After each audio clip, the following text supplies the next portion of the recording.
Yes. Honey, remember you said you're gonna mow today? Before the rain comes? Yeah, I know. Game's almost over. We're down by 5 and they just coughed up the ball. Ooh, come on, Jimmy, move it on down the field. Come on, baby, you can do it. Only 40 yards, Jimbo. Jimbo. How many times are you gonna watch that game? You played it. It was what, 25, 30 years ago? But it's an important game, Marilyn. It's a pivotal moment in the history of my life. Hey, would you... There. You draw back. Right. That guy's huge. Throw the long That's a perfect spiral, Marilyn. Right down there. He's right there. Laid it right out for him, and it's touchdown. We did it. You're the man, Jimbo. You're the man. It ends the same way every time, Jim. What do you know? You were, what, in 8th grade? Glory days.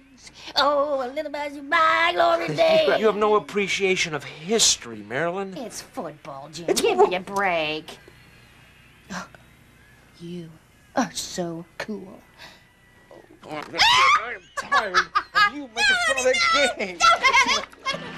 Wait, Jim, wait. Hi, I'm Bert the Salmon. You know, there is a better, more natural way to take care of your lawn. Instead of bagging your grass clippings, leave them. They're good nutrients for your lawn. You can help protect us fin and feather folks by not using pesticides. Hey, and don't overwater. Your lawn only needs 1 inch a week. So when it comes to your lawn, act naturally. Well, I suppose you're going to tell me this TV commercial is a pivotal moment in the history of our lawn. I think of it more as a cosmic sign telling me it's time to go mow. Cosmic. Yeah. Have a good time out there, honey. Okay. Oh, Lad's already out there mowing his lawn. Tell him I said hi. Oh, great. I'm up against Bert the Salmon and Lad the Lawn Guru. Poor baby. That's right. Poor baby you, I'll tell you what. Well, that's a cool-looking mower. Quiet, too. What's up with the new machine, Lad? Hey, Jim, how you doing? Well, I was about to ask you the same thing. New mower, huh, Lad? I'm a grass cycling kind of guy, Jim. Grass cycling? Oh, what's that, some sort of new eco-sport? Hey, well, you know, I never really thought about that, but yeah, kinda. You know, you should check this out, Jim. This thing takes those clippings, shoots them down on the ground, chops them up real fine. It's like getting free fertilizer. Oh, yeah, but I bet you leave clippings all over the house. I mean, Marilyn would kill me. No more than that old mower of yours is already doing. Yeah, but it's got to build up thatch, right? No, Jim, if you have some thatch problems because you're over-watering, you're over-fertilizing. Yeah, you're really into this natural thing, aren't you? Oh, yeah, I love it. I'm saving money. I'm using less gas and oil, not paying those guys to haul off my clippings, free fertilizer. Hey, it's a great way to go. Saves money, huh? Now you're talking.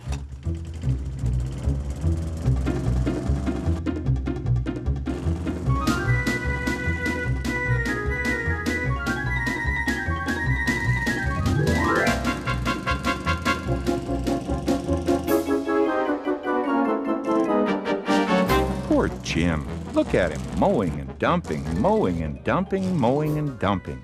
All those clippings are clogging our composting sites. Plus, his lawn would actually benefit from having those clippings left on the lawn. Hi, this is Bert the Salmon with a couple of tips on natural lawn care. The first step's mow high, about 2 inches for most lawns. Mow often. Try to mow weekly, maybe even more often in the spring. And leave those clippings. So what was that about the clippings being free fertilizer? Well, these clippings will go ahead and give your lawn a quarter of the nutrition that it needs every year, and you can do it naturally. Ah, so the rest is weed and feed. No. You don't want to use weed and feed, Jim. That's putting herbicide all over your lawn. And you might want to rethink using that diazinon over there, too. Oh, you mean my crane fly killer? Well, yeah, but it's also killing birds and fish. You know, you can put that all over your lawn. It can be washed right into the water. You're trying to kill bugs and weeds, and you're going to kill everything else in its path. Well, isn't that the point? No, you don't need those nasty chemicals. You can have a beautiful green lawn using natural organic products. Jeez, lad, I'm not growing fruits and vegetables here. It's a lawn, for crying out loud. I'm not going to eat it. Yeah, but look at your kids there, Jim. They're running through it. You know, they could track that into the house. They could absorb it through their skin. I mean, it's nasty stuff. Not bad, huh? Well, you know, listen, lad, I love my kids. I do, but I love my lawn, too. I mean, I take pride in how it looks. Oh, yeah, and it's really green, Jim, but it's just not healthy. Huh?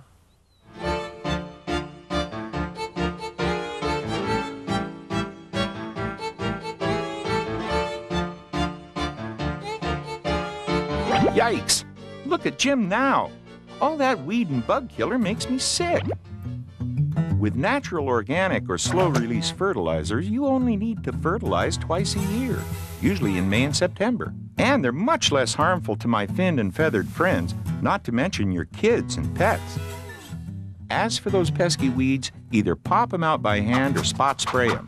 No need to cover your entire lawn with weed and feed for just a few dandelions. Why do you think they call it overkill? Plus, the healthier your lawn is, the fewer weeds you'll have in the first place.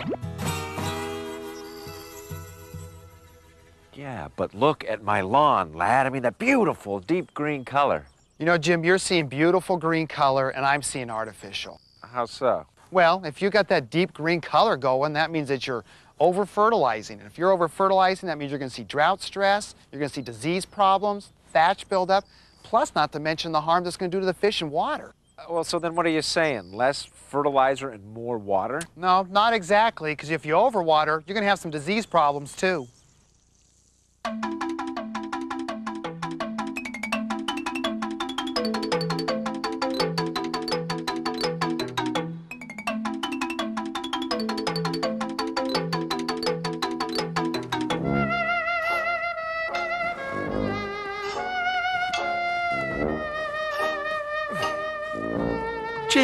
Jim, I'm kind of partial to water too, but this is ridiculous. The key is to water your lawn deeply, but infrequently. About an inch of water a week is plenty in July and August, even less in late spring and early fall. Water slowly, or start and stop, so the water penetrates instead of puddling or running off. And here's a no-brainer even for a fish. If it rains, don't water. What am I doing with this, lad? Here, come here, Jim. Let me show you something. Check this out. Let me get one. You okay? Yeah, okay. Okay, now look at the plug from my yard. You know, look how long and deep those roots go. That's very nice. Okay, and there's the plug from your yard. So what causes that? Well, it's from too much shallow watering. If you continue with that, you'll have those shallow roots. So I need a stronger grassroots F. Yeah, cute, but true. Man.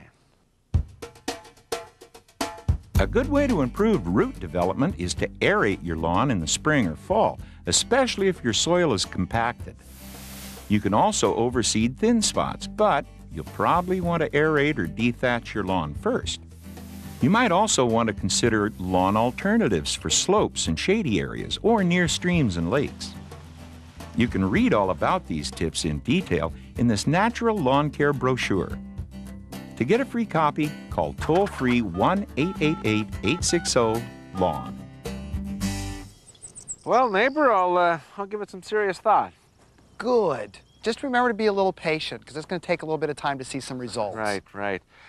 Well, I got a lawn to finish, and it's supposed to rain tomorrow, so I better get going. Hey, do you want to try mine? Really? Here, go for it. Well, don't mind if I do. Here, wait, just one thing. What's that? I'd like you to turn in that bag of weed and feed and diazonine. Go buy something organic. Go natural, huh? Hey, go natural, neighbor. Okay, I'm going natural.